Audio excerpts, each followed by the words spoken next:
Stop and think about fires. We're going to talk about that in just a little bit. It can be forest fires, wildfires, but it can also be fires within buildings, floods, hurricanes, tornadoes, wildfires, mudslides, earthquakes, loss of electrical power, volcanoes. You're not going to worry about volcanoes here, I guess. But tsunamis, radiation threats, chemical threats, and terrorist threats. I don't want to be too glib about that volcanic threat. Even though there's no volcanoes around here, you know, they've, in the news, have you read a little bit about the supervolcanoes? If ever we had a supervolcano go off, like we have over at Yellowstone, that would affect everybody in the world, literally. It wouldn't be just those that live close to Yellowstone. So it's not as if volcanoes could not have some impact. But that's not really on you. That's a double zebra. That's a, you know, that's not one of your horses you have to be prepared for. But radiation threats would be something that you would possibly need to be concerned about. Is there a power plant, nuclear power plant, anywhere near close by here? Does anybody? Okay, they're on the New Madrid Fault, okay. Well, I didn't think I had to be concerned where I lived about radiation, but it turns out in South Carolina, just over the border, and I'm not too far away from it, there is a nuclear power plant, and if the wind blew the wrong way, I would have to be concerned about radiation, and so potassium iodide and should be part of the things that you actually have in your bag, and just in case of that eventuality. But by the way, let me just say this. If you have an EMP or if there's a real bad nuclear disaster, potassium iodide does not cure you of anything. What it does is it protects your thyroid from accepting radioactive iodine, and that would cause cancer ultimately. But it's not something that's going to be just a cure-all. It's a somewhat protective item, and you just need to be aware of that.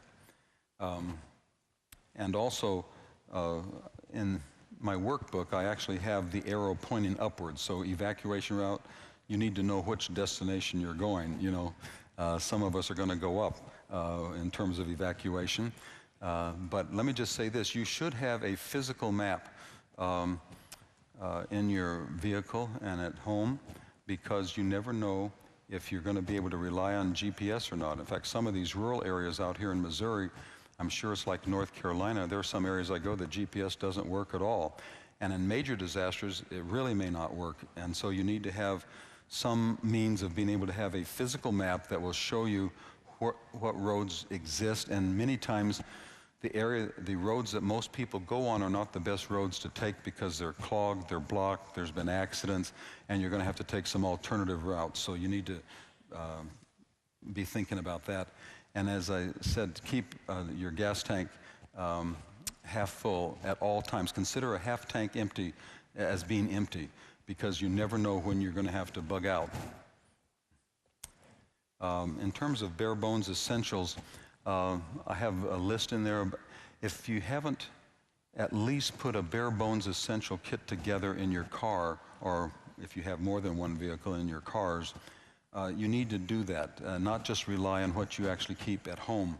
Let me just list a few of the things. Some sort of portable water filtration system, water purification tablets or liquid, food or energy bars or trail mix. Now, by the way, if you're going to be able to put some foodstuffs in the car, now when it gets up to over 100 degrees here and you're in a hot car and it's 150, 60 degrees, that may not be a real great idea unless you actually are able to, say, put a cooler or something in your vehicle that would actually keep the temperature down a little bit and not allow it to get up to the real high temperatures.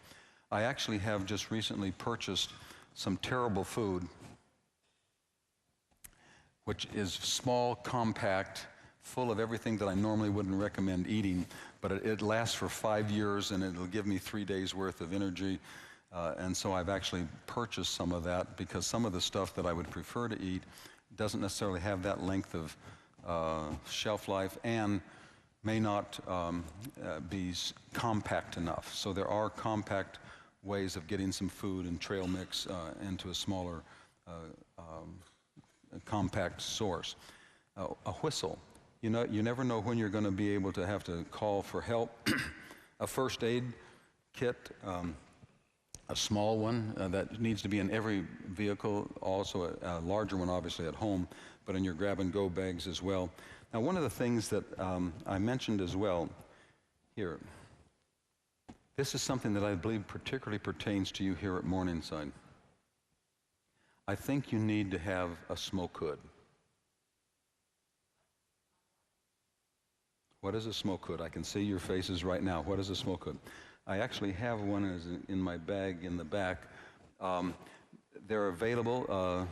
It's just a plastic bag that actually has a filtering device in front of the nose and mouth that will allow you to breathe for like 30 minutes and walking through dust, smoke.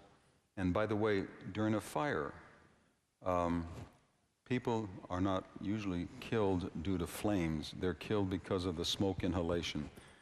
And so this bag that would fit over your head, and with this device that filters the air, you can actually get about 30 minutes worth.